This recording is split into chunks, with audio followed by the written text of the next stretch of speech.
Welcome to Wagon Train Wednesdays, presented by The Archway.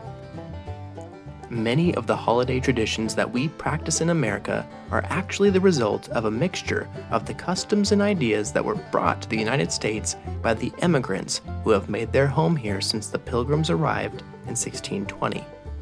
Our celebration of Christmas is no exception. The Pilgrims who sailed here on the Mayflower were strict Puritans. They didn't celebrate Christmas since Scripture didn't mention any holiday except the Sabbath. And they objected to the fact that those who did celebrate Christmas often did so with excessive food, drink, and revelry. Colonists in New England outlawed Christmas celebrations entirely in 1659. Christmas was a day of work like any other. In 1856, Henry Wadsworth Longfellow finally noticed a change in the atmosphere. The old Puritan feeling prevents it from being a cheerful, hearty holiday, though every year makes it more so, he wrote. Still, other, later immigrants brought their traditional Christmas customs to their new homes with them. Decorated trees date back to Germany in the 1500s. Catholic immigrants brought their tradition of displaying small nativity scenes in their homes. The American image of Santa Claus originated with the Dutch Sinterklaas and German St. Nicholas.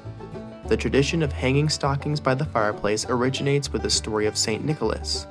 One night, the children in a poor family hung their freshly washed stockings by the fireplace to dry. St. Nicholas wanted to help the family, but knew their father would not accept charity. So the saint threw 3 bags of gold down their chimney. The money landed in the children's stockings.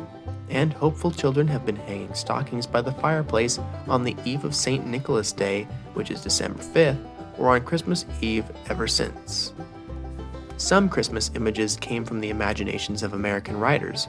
Washington Irving wrote the stories of Rip Van Winkle and the Legend of Sleepy Hollow, but he also wrote many stories of fiction that helped to shape our Christmas traditions.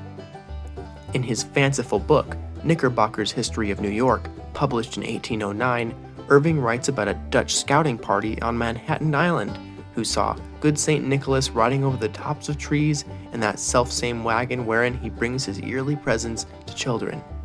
He also wrote about Santa rattling down the chimney to deliver presents rather than just tossing them down. Irving traveled to England in 1815 and wrote imaginatively of Old English Christmases with lavish dinners, dancing, singing, and a general air of good cheer. Many more Christmas images were established in the poem that has been called the best-known work by an American poet, A Visit from St. Nicholas. The poem, which was published anonymously in New York's Troy Sentinel newspaper on December 23, 1823, is also known by its famous opening line, "'Twas the night before Christmas." Up to that time, St. Nicholas was pictured as a tall, stern bishop who disciplined children along with delivering gifts. After A Visit from St. Nicholas, he was thought of as right jolly old elf who had traded his flying wagon for a sleigh. The poem also revealed the names of Santa's reindeer, which we remember to this day. Americans warmed to the idea of a cheerful Santa bearing gifts, and Christmas Day was formally declared a federal holiday by President Ulysses S. Grant in 1870. Our modern version of Santa Claus was developed by an artist named Haddon Sundblom.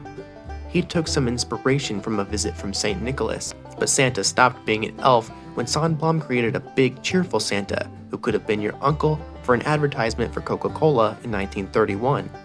Sundblom painted his last Santa in 1964, but the company continued adapting his images in their advertising for many years afterward.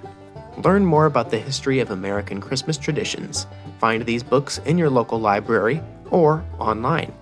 Christmas in America, A History by Penn L. Rastad, and Christmas, A Candid History by Bruce David Forbes. Be sure to follow the Archway's Facebook page and check back next Wednesday for another episode of Wagon Train Wednesdays.